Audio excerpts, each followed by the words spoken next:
Well, it's the weekend after St. Patrick's Day, so belated happy St. Patrick's Day to all of you who indulged. Which brings me a question about, we revel in these films that I talk about, but we only revel in the ones that we've seen in the United States. Now, did these films play outside of the country? Because a lot of them were imports. Right now, I'm going to take you down under to Australia. And no, we're not going to get into the whole Ozploitation thing. This is something a little bit different. You see up here we have these big garish one-sheets that basically are like, 27 inches by 48 inches or something like that, which a lot of us collect. But I found as a collector that basically every time you open up one of these one-sheets to look at it, you're basically wearing it thin at the seams. So I really stopped collecting them after a while. But interestingly enough, down in Australia, they didn't have one-sheets as far as I know. They had something called a day bill, which was basically a smaller version of our one-sheet. So today, I'm going to show you a bunch of these day bills that I've picked up over the years and completely forgot about.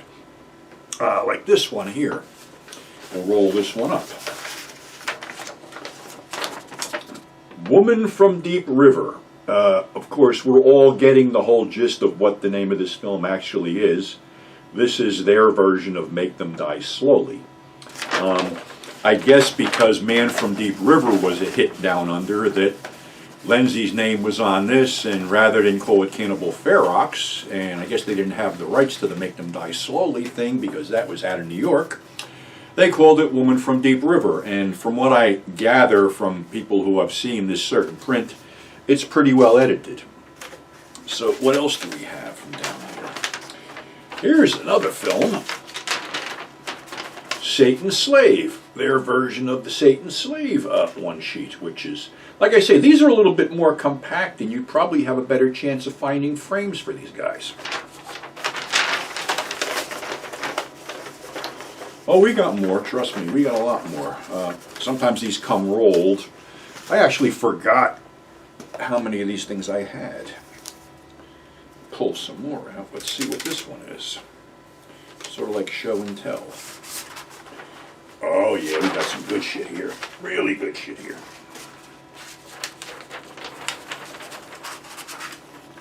Grape Squad. Another perennial favorite on the 42nd Street motif. It has an R on it. I don't know how that translated out to Australia. As far as, whether this was cut, intact, whatever. You never know. And my dog just showed up, who basically has cost me a shitload of money this week because I went to the emergency room with the vet twice. Here's a perennial favorite, Vice Squad. Wings Hauser and his tour de force performance. Vice Squad, great movie. Wonder how this played out down there. It's rough when these things are rolled up like this because they're sort of hard to display and you didn't lay them out correctly.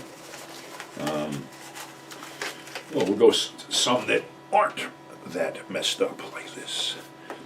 As we pick up this one. And I think I've done this one before.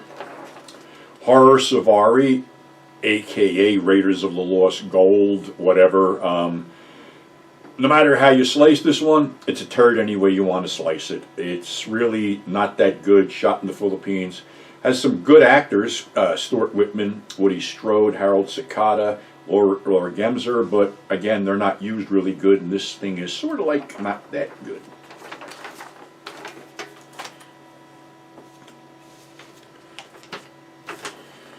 Spaghetti westerns were big down there. Of course, we have Blood Money with Lee Van Cleef and Lo Lee. Released here is The Stranger and the Gunfighter. Another great flick. Combines the fastest gun in the West meets the deadliest hands in the East. One of the first kung fu spaghetti western hybrids.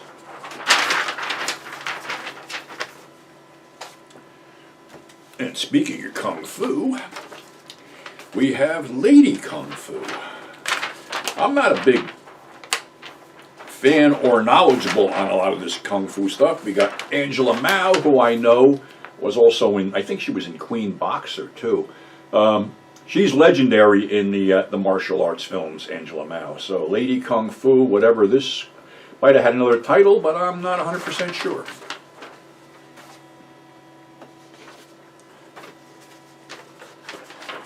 Now, I've had arguments about this, about, calling Lee Van Cleef Mr. Ugly, but I just watched a bunch of trailers the other night, and the Good, the Bad, and the Ugly trailer definitely had Lee as Mr. Ugly, but in some trailers it had Eli Wallach as the Ugly, so go figure. But anyway, this was shot in between for a few dollars more in the Good, the Bad, and the Ugly. Teamed him with, who was it, Thomas Milan, I think. Yeah, Thomas Milan. Really good shoot 'em up. It's out on Grindhouse releasing limited edition Blu-ray with the complete version.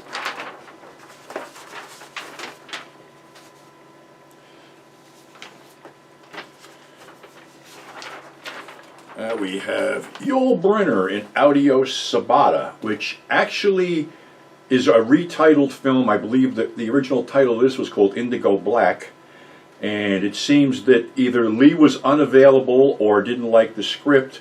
But the weird part was that same time period, Lee was doing the Magnificent Seven ride, basically playing the role that Yul Brynner made famous, Chris Adams. And here is Yul Brynner playing the role in Sabata that Lee Van Cleef made famous. Go figure. Not a bad film, though.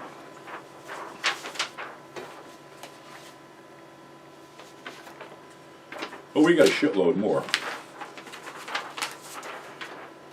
Here's their version of Beyond the Door, which is a little bit scarier than ours, actually. Actually, this, comparing posters, this is actually a better poster. Another strange Exorcist ripoff that starred Richard Johnson and Juliet Mills. Always get this warning, see it if you dare. I've been warned so many times that I don't give a shit anymore. Here's the co-feature to Food of the Gods, Empire of the Ants, with Robert Lansing and Joan Collins, a Burt I. Gordon production. Instead of having superimposed giant ants, we had mechanical giant ants.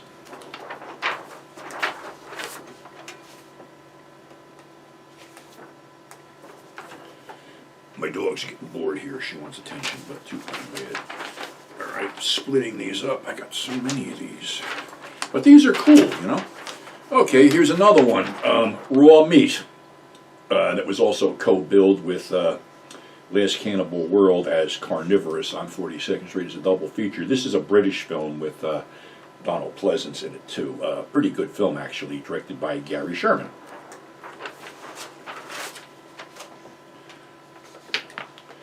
We keep pulling them out. Arguably one of the best mutant killer bear movies ever made, Prophecy. This was pretty cool. It was one of those environmental things. Really nasty bear and some really cool stuff set out in the woods somewhere.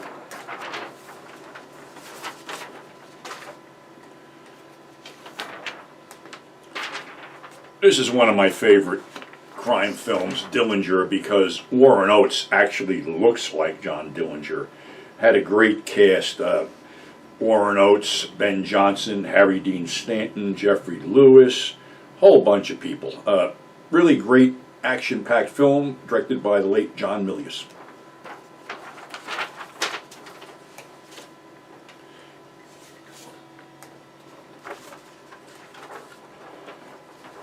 And here's another one, Satan's Mistress, another weird, creepy horror film that made the rounds on 42nd Street, and obviously it was popular down under, too. Then I guess I should pull out an old one. I got a bunch of them. Makes me wonder how many of these damn things I bought. Well, we had, sex comedies, Going All the Way. Is that the one here? Going All the Way. Must be a bunch of them. Let's see. I don't want to mess them up. This one is... This is a Corman one, I think. A Corman produced Screwballs. Another sex comedy. Bunch of these guys here. What's this other one I just dropped on the floor? Oh, it's going all the way again.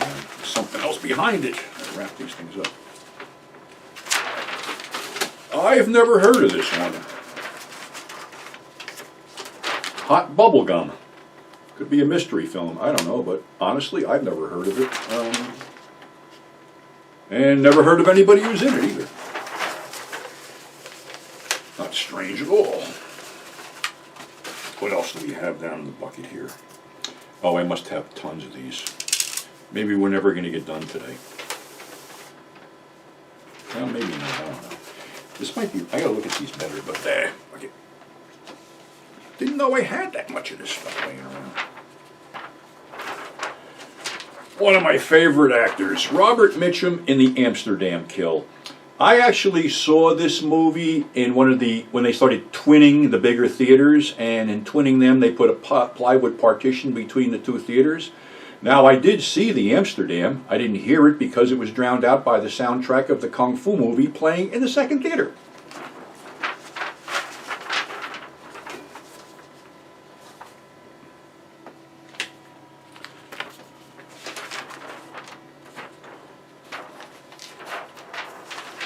Of course, Bronson was a worldwide superstar anyway, so it's no surprise that his stuff wouldn't be popular down under, because it was. Here's a poster for Breakout with Robert Duvall, Randy Quaid, Joe Ireland, and who else was in that?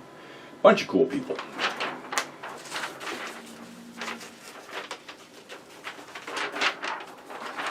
And if I framed all these, I'd be broke. But we still got a ton more. Who could forget The Boogeyman? Another one. That was a weird summer back then. The Boogeyman, Blood Beach, Zombie, a whole bunch of stuff all came out that one summer. Boogeyman was a pretty cool film, if I remember right. Well, I guess we should play with these. I don't know. What's this one?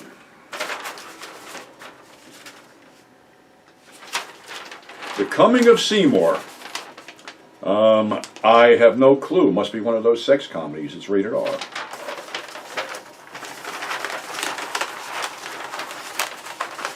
I don't like these rolled ones. They're better off folded, but like again, I don't really remember when I bought all these. It must have been one of those larks I went on. That one we saw.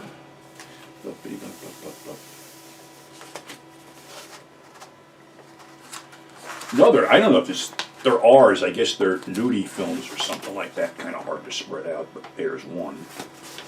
Let's see what else is in this mess here.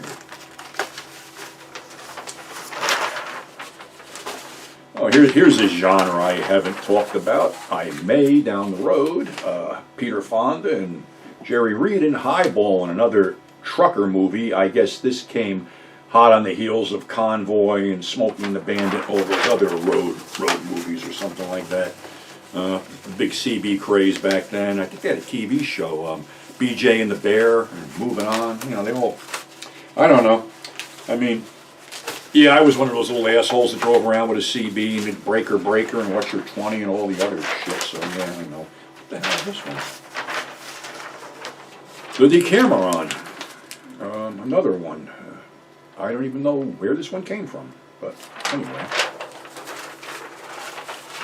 What a weird. Going down memory lane here.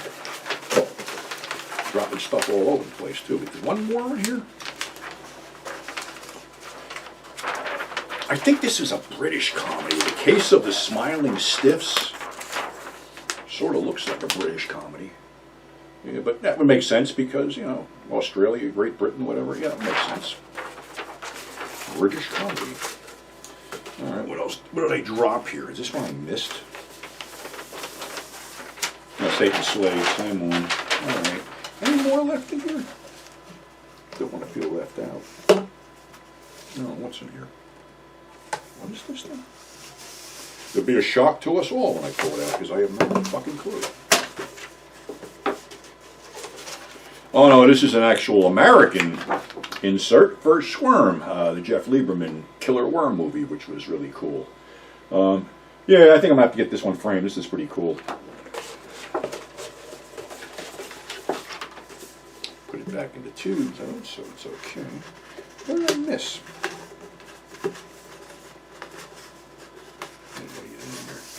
All right, back to the ones that are actually folded up here. Here we go. The Bronson one. Someone Behind the Door. I think this was... Yeah, Bronson, Jill Ireland, and Anthony Perkins. I remember this one vaguely. I think this is the one where he sort of lost his mind. I don't know. There was a couple he shot over there that were, very popular over there, but really didn't make it here. Here's an all-star cast one for you. Flop it out. Jack Palance, Aldo Ray, and Fernando Lamas in Kill a Dragon, filmed in Hong Kong. A lot of guys were going over there in the 70s to get extra work, or if their star had fallen in the United States, they found work overseas, Hong Kong, Italy, whatever.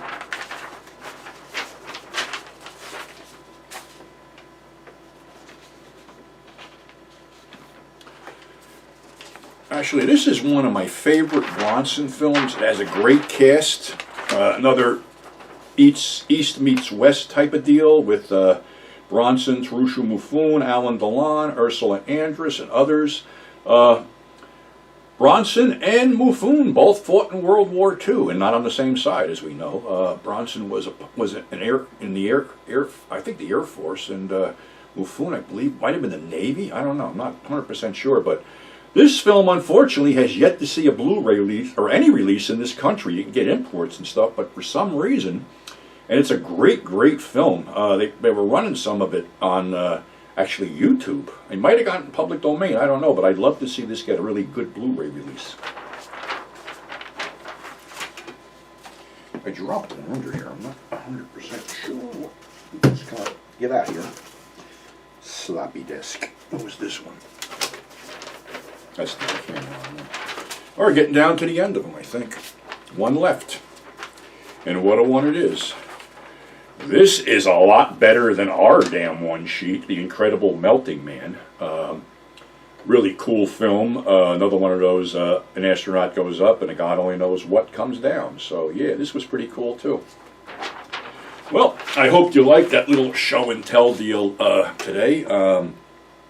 Yeah, these are pretty cool little posters, and actually they're probably, a lot easier to look at and easier to frame than a one sheet, so that's why I did it. So just figured I'd give you a little glimpse into how things are, other places in the world. I mean, films bounced all over the place. I mean, let's face it, E.T. and Cannibal Holocaust were released simultaneously in Japan, and guess what did the better business? Cannibal Holocaust. Go figure. So that's our show for today. Thanks for subscribing. Thanks for tuning in.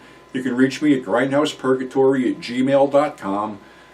Things are happening, so we'll be back with another installment very shortly. So until then, stay safe.